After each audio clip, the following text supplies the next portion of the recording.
ಎಲ್ಲರಿಗೂ ನಮಸ್ಕಾರ. Welcome back to scheme ವಾರ್ತಾ ಚಾನೆಲ್. ಫ್ರೆಂಡ್ಸ್, ಇವತ್ತಿನ ವಿಡಿಯೋ ಏನು ಅಂತ ಹೇಳಿ ನೋಡ್ಲಿಕ್ಕೆ ಹೋದ್ರೆ, ನಾನು ಆಲ್ರೆಡಿ ನಿನ್ನೆನೆ ಒಂದು ಸ್ಮಾಲ್ ವಿಡಿಯೋ ಹಾಕಿದ್ದೆ. ಅಂದ್ರೆ ಎಲ್ರು ಕೂಡ 23ನೇ ಗೃಹಲಕ್ಷ್ಮಿ 23ನೇ ಕಂತಿಗಾಗಿ ಕಾಯ್ತಾ ಇದ್ರಿ. ಅಂದ್ರೆ 28 ತಾರೀಕಿಗೆ ಅಕ್ಕಪಡೆ ಮತ್ತೆ ಗೃಹಲಕ್ಷ್ಮಿ ಸಂಘದಲ್ಲ ಚಾಲನೆ ಇದೆ ಅಂತ ಹೇಳಿ ಕೂಡ ಎಲ್ಲಾ ಕಡೆ ನ್ಯೂಸ್ ಚಾನೆಲ್ಗಳಲ್ಲಿಯೂ ಕೂಡ ಬರ್ತಾ ಇತ್ತು. ಲಕ್ಷ್ಮಿ ಹೆಬ್ಬಾಳ್ಕರ್ ಮೇಡಮ್ ಅವರು ಸ್ಪಷ್ಟನೆಯನ್ನು ಕೂಡ ಅದರ ಬಗ್ಗೆ ಮಾಹಿತಿಯನ್ನು ಕೂಡ ಕೊಟ್ಟಿದ್ರು. ಸೊ ಅದಕ್ಕಾಗಿ ಎಲ್ರು ಕೂಡ ಕಾಯ್ತಾ ಇದ್ರು. ಯಾಕೆಂತ ಹೇಳಿದ್ರೆ ಅದರ ನೆಕ್ಸ್ಟ್ ಡೇ ಇಂದಲೇ ಗೃಹಲಕ್ಷ್ಮಿ 23ನೇ ಕಂತು ಬಿಡುಗಡೆ ಪ್ರಾರಂಭ ಆಗುತ್ತೆ ಅಂತ ಕೂಡ ಎಲ್ಲಾ ನ್ಯೂಸ್ ಚಾನೆಲ್ ಅಲ್ಲಿ ಕೂಡ ಮಾಹಿತಿಯನ್ನು ಕೊಡ್ತಾ ಇದ್ರು. ಆದ್ರೆ ಸಡನ್ ಆಗಿ ನಿನ್ನೆ ಮಧ್ಯಾಹ್ನ 3 ಗಂಟೆಯಿಂದ 23ನೇ ಕಂತು ಬಿಡುಗಡೆಯನ್ನ ಸ್ಟಾರ್ಟ್ ಮಾಡಿದ್ದಾರೆ. ಅಂದ್ರೆ ನಿನ್ನೆ ತುಂಬಾ ಜಿಲ್ಲೆಗಳಿಗೆ ಬಂದಿದೆ. ನಾನು ಆಲ್ರೆಡಿ ನಿನ್ನೆ ವಿಡಿಯೋದಲ್ಲಿ ಮೆನ್ಷನ್ ಮಾಡಿದ್ದೆ ಯಾವ ಜಿಲ್ಲೆಗೆಲ್ಲ ಬಂದಿದೆ ಅಂತ ಹೇಳಿ. ಎಲ್ರೂ ಕೂಡ 23ನೇ ಕಂತಿಗಾಗಿ ಕಾಯ್ತಾ ಇದ್ದೀರಲ್ವಾ. ಹಾಗೆ ನಿನ್ನೆ 3 ಗಂಟೆಯಿಂದಲೇ ಬಿಡುಗಡೆ ಸ್ಟಾರ್ಟ್ ಆಗಿದೆ. ಕೆಲವೊಂದು ಜಿಲ್ಲೆಗೆ ನಿನ್ನೆನೆ ಜಮಾ ಆಗ್ತಾ ಇದೆ, ಇವತ್ತು ಕೂಡ ಜಮಾ ಆಗ್ತಾ ಇದೆ. ನಿನ್ನೆ 10ರಿಂದ ಒಂದು 15% ಜನರಿಗೆ ಮಾತ್ರ ಜಮಾ ಆಗಿದೆ ಅಂತ ಹೇಳಿ ಕಾಂಗ್ರೆಸ್ ಸರ್ಕಾರವೇ ಟ್ವೀಟ್ ಅಲ್ಲಿ ತಿಳಿಸಿದ್ರು. ನಿನ್ನೆ ಬೆಂಗಳೂರು ಗ್ರಾಮಾಂತರ, ಹಾಸನ, ರಾಯಚೂರು, ಬಳ್ಳಾರಿ, ಬೆಳಗಾವಿ, ಉಡುಪಿ ಹೀಗೆ ಎಲ್ಲಾ ಜಿಲ್ಲೆಗಳಿಗೂ ಕೆಲವೊಂದು ಅಂದ್ರೆ ಒಂದು 10ರಿಂದ 15% ಜನರಿಗೆ ಜಮಾ ಆಗ್ತಾ ಇದೆ. ಇವತ್ತು ಕೂಡ ಕಂಟಿನ್ಯೂ ಆಗಿದೆ. ಇವತ್ತು 50ರಿಂದ 60 ಲಕ್ಷ ಜನರಿಗೆ ಇವತ್ತು ಬರುತ್ತೆ. ಅಂದ್ರೆ ಒಂದು 60-70% ಜನರಿಗೆ ಇವತ್ತು ಜಮಾ ಆಗುತ್ತೆ. ಅಂದ್ರೆ ಬೆಳಗ್ಗೆ 10 ಗಂಟೆಯಿಂದಲೇ ಸ್ಟಾರ್ಟ್ ಆಗಿದೆ. ಇನ್ನು ನೈಟ್ ನೀವು ಅನ್ಕೊಳ್ಬಹುದು ಬ್ಯಾಂಕ್ ಈವ್ನಿಂಗ್ ತನಕ ಮಾತ್ರ ಇರೋದು, ಅದ್ರ ನಂತರ ಕೂಡ ನಿಮಗೆ ನೈಟ್ ಕೂಡ ಅಮೌಂಟ್ ಬರುತ್ತೆ. ಯಾಕೆಂತ ಹೇಳಿದ್ರೆ ಇದು ಡಿಬಿಟಿ ಮೂಲಕ ಹಣವನ್ನ ನಿಮಗೆ ಕ್ರೆಡಿಟ್ ಮಾಡುವಂತದ್ದು. ಆಲ್ರೆಡಿ ಅವರು ಡಿಬಿಟಿಯಲ್ಲಿ ಪುಷ್ ಮಾಡಿರ್ತಾರೆ. ಅದು ನೈಟ್ ಅವರು ಎಷ್ಟು ಜನರಿಗೆ ಅವರು ಡಿಬಿಟಿಯಲ್ಲಿ ಹಾಕಿರ್ತಾರ ಅವರಿಗೆಲ್ಲ ನೈಟ್ ಕೂಡ ಬರುತ್ತೆ. ಅದು ಬ್ಯಾಂಕ್ ಓಪನ್ ಇರುವಂತಹ ಅವಶ್ಯಕತೆ ಇಲ್ಲ, ಡೈರೆಕ್ಟ್ ಆಗಿ ನಿಮ್ಮ ಅಕೌಂಟಿಗೆ ಬರುವಂತದ್ದು. ಬ್ಯಾಂಕ್ ಕ್ಲೋಸ್ ಆದ್ರೂ ನಿಮ್ಗೆ ಅಮೌಂಟ್ ಬರುತ್ತೆ.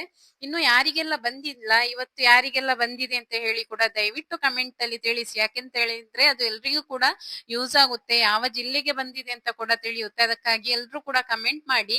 ನವೆಂಬರ್ ಮತ್ತೆ ವಿಡಿಯೋನ ಸ್ಕಿಪ್ ಮಾಡಿ ಕೇಳ್ಬೇಡಿ. ಯಾಕೆಂತ ಹೇಳಿದ್ರೆ ನಿಮಗೆ ಯಾವುದೇ ಇನ್ಫಾರ್ಮೇಶನ್ ನಿಮ್ಗೆ ಅದು ಅರ್ಥ ಆಗುದಿಲ್ಲ. ನೀವು ಮಿಡ್ಲ್ ಅಲ್ಲಿ ಕೇಳಿದ್ರೆ ಸ್ಟಾರ್ಟಿಂಗ್ ಇಂದ ಎಂಡ್ ತನಕ ಕಂಪ್ಲೀಟ್ ವಿಡಿಯೋ ನೋಡಿ. ಮತ್ತೆ ಯಾರೆಲ್ಲ ಹೊಸದಾಗಿ ನನ್ನ ಚಾನೆಲ್ ನೋಡ್ತಾ ಇದ್ದೀರಾ ದಯವಿಟ್ಟು ಸಬ್ಸ್ಕ್ರೈಬ್ ಮಾಡಿ ನೋಡಿ.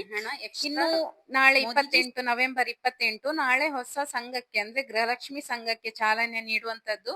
ಮತ್ತೆ ಅಕ್ಕಪಡೆ ಹೀಗೆ ಕೆಲವೊಂದು ಸಂಘ ಬ್ಯಾಂಕಿಗಳಿಗೆಲ್ಲ ನಾಳೆ ಚಾಲನೆ ನೀಡಲಿದ್ದಾರೆ. ಅಂದ್ರೆ ಅವರದ್ದು ಮಕ್ಕಳ ಮತ್ತು ಶಿಶು ಕಲ್ಯಾಣ ಇಲಾಖೆಯದ್ದು ಸ್ವರ್ಣ ಮಹೋತ್ಸವದ ಪ್ರೋಗ್ರಾಮ್ ಇದೆ ನಾಳೆ. ಅವತ್ತೇ ನಮಗೆ ಇದು ಗೃಹಲಕ್ಷ್ಮಿ ಸಂಘ ಎಲ್ಲ ಕೂಡ ಚಾಲನೆ ಮಾಡುವಂತದ್ದು. ಅದಕ್ಕಾಗಿ 2 ದಿವಸ ಮೊದಲೇನೆ ಅಮೌಂಟ್ ಹಾಕಿದ್ದಾರೆ. ಯಾಕಂತ ಹೇಳಿದ್ರೆ ನಿಮ್ಮ ಕೈಯಲ್ಲಿ ದುಡ್ಡು ಇಲ್ಲದಿದ್ರೆ ಈ ಗೃಹಲಕ್ಷ್ಮಿ ಹಣವನ್ನಾದ್ರೂ ನೀವು ಕಟ್ಟಬಹುದಲ್ವಾ ಎಂಬ ಉದ್ದೇಶ ಇಟ್ಕೊಂಡು ನಿನ್ನೆಯಿಂದಲೇ ಬಿಡುಗಡೆ ನೀಡಿದ್ದಾರೆ. ಅಂದ್ರೆ ನಾಳೆ ಕೂಡ ಗೃಹಲಕ್ಷ್ಮಿ ಸಂಘ ಚಾಲನೆ ಇದ್ರೂ ಕೂಡ ನಾಳೆ ಸಹ ಉಳಿದಿರುವ ಎಲ್ಲಾ ಜಿಲ್ಲೆಗೂ ಫಲಾನುಭವಿಗಳಿಗೂ ದುಡ್ಡು ಬರುತ್ತೆ. ಹಾಗಾಗಿ ಯಾರಿಗೆಲ್ಲ ಗೃಹಲಕ್ಷ್ಮಿ ಸಂಘಕ್ಕೆ ಸೇರಲು ಇಂಟ್ರೆಸ್ಟ್ ಇದೆ, ನೀವು 1000 ಆದ್ರೂ ಕಟ್ಟಿ ಸೇರ್ಬಹುದು, 500 ಆದ್ರೂ ಕಟ್ಬಹುದು, 200 ಆದ್ರೂ ಕಟ್ಬಹುದು, ಮತ್ತೆ 2000 ಎಲ್ಲ ಕೂಡ ನಾವು ಕಟ್ತೇವೆ ಅಂತ ಹೇಳಿದ್ರು ಕೂಡ ಕಟ್ಬಹುದು. ಮತ್ತೆ ಎಷ್ಟು ಏಜ್ ಅವರಿಗೆ ಸೇರ್ಬಹುದು ಅಂತ ಹೇಳಿ ತುಂಬಾ ಜನರಿಗೆ ಡೌಟ್ಸ್ ಇದೆ. ಯಾವುದೇ ರೀತಿ ಏಜ್ ಲಿಮಿಟ್ ಕೊಟ್ಟಿಲ್ಲ, ಎಲ್ಲಿ ಕೂಡ ಏಜ್ ಅದ್ದು ಮೆನ್ಷನ್ ಮಾಡ್ಲಿಲ್ಲ. ಒಟ್ಟಾರೆ ನೀವು ಗೃಹಲಕ್ಷ್ಮಿ ಫಲಾನುಭವಿಗಳಾಗಿದ್ರೆ ಯಾರು ಕೂಡ ಸೇರ್ಬಹುದು.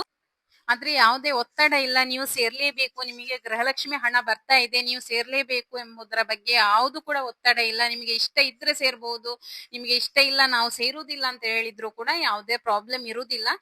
ನಿಮಗೆ ಬೇಕು ಅಂತ ಹೇಳಿದ್ರೆ ಮಾತ್ರ ಸೇರುವಂತ ಅವಕಾಶ ಇರುವಂತದ್ದು. ಅದರಲ್ಲಿ ಯಾವುದೇ ಏಜ್ ಲಿಮಿಟ್ಸ್ ಇಲ್ಲ, ಮತ್ತೆ ಎಷ್ಟು ಅಮೌಂಟ್ ಕಟ್ಟಬೇಕು ಅಂತ ಕೂಡ ಇಲ್ಲ. ಮಿನಿಮಮ್ 200 ರೂಪಾಯಿಯನ್ನ ನೀವು ಕಟ್ಟಿದ್ರು ಸಾಕಾಗ್ತದೆ. ಉಳಿದದ್ದು ನೀವು ನಿಮ್ಮ ಖರ್ಚಿಗೆ ಏನು ಬೇಕು ಅಂತ ಹೇಳಿದ್ರೆ ಅದನ್ನ ನೀವೇ ಇಟ್ಕೊಳ್ಬಹುದು. ಬೇರೆ ಏನಾದ್ರು ತುಂಬಾ ಜನರಿಗೆ ಗೃಹಲಕ್ಷ್ಮಿ ಹಣದಿಂದ ತುಂಬಾ ಉಪಯೋಗ ಆಗ್ತಾ ಉಂಟು. ಅಂದ್ರೆ ಸೋಷಿಯಲ್ ಮೀಡಿಯಾದಲ್ಲಿ ಯಾವಾಗ್ಲೂ ಬರ್ತಾ ಉಂಟು. ಕೆಲವರು ಸ್ವಂತ ಬಿಸ್ನೆಸ್ ಸ್ಟಾರ್ಟ್ ಮಾಡಿದ್ದಾರೆ, ಕೆಲವರು ಮನೆಗೆ ಎಲೆಕ್ಟ್ರಾನಿಕ್ಸ್ ಹೀಗೆ ಮನೆ ಕಟ್ತಾರೆ, ಹೀಗೆ ಬೇರೆ ಏನಾದ್ರು ವೆಹಿಕಲ್ಸ್ ಹೀಗೆ ತುಂಬಾ ಉಪಕಾರ ಆಗಿದೆ. ಸೊ ಹಾಗೆ ನೀವು ಇನ್ನು ಕೂಡ ನಿಮಗೆ ತುಂಬಾ ಸಹಾಯಕ್ಕೆ ಬರುವಂತಹ ಹಣ ಅದೆಲ್ಲವನ್ನು ನೀವು ಬ್ಯಾಂಕ್ ಕಟ್ಬೇಕು ಅಂತ ಹೇಳಿ ಕೂಡ ಇಲ್ಲ. ನಿಮಗೆ ಇಷ್ಟ ಇದ್ರೆ ನೀವು ಸೇರ್ಬಹುದು. ನಿಮಗೆ ಅಮೌಂಟ್ ಸೇವಿಂಗ್ಸ್ ಆಗುತ್ತೆ ಅಂತ ಹೇಳಿದ್ರೆ, ಮತ್ತೆ ನಿಮಗೆ ಏನಾದ್ರು ಬಿಸ್ನೆಸ್ ಸಣ್ಣ ಮಟ್ಟದ್ದು ಮಾಡ್ಬೇಕಾದ್ರೂ ಕೂಡ ಅದರಲ್ಲಿ ಕಡಿಮೆ ಬಡ್ಡಿ ದರದಲ್ಲಿ ಕೂಡ ನಿಮಗೆ ಲೋನ್ ಅನ್ನ ಪಡ್ಕೊಳ್ಬಹುದು ಅಂತ ಹೇಳಿ ಒಂದು ಉದ್ದೇಶ ಇಟ್ಕೊಂಡು ಮಾತ್ರ ಈ ಸಂಘವನ್ನ ಸ್ಟಾರ್ಟ್ ಮಾಡುವಂತದ್ದು.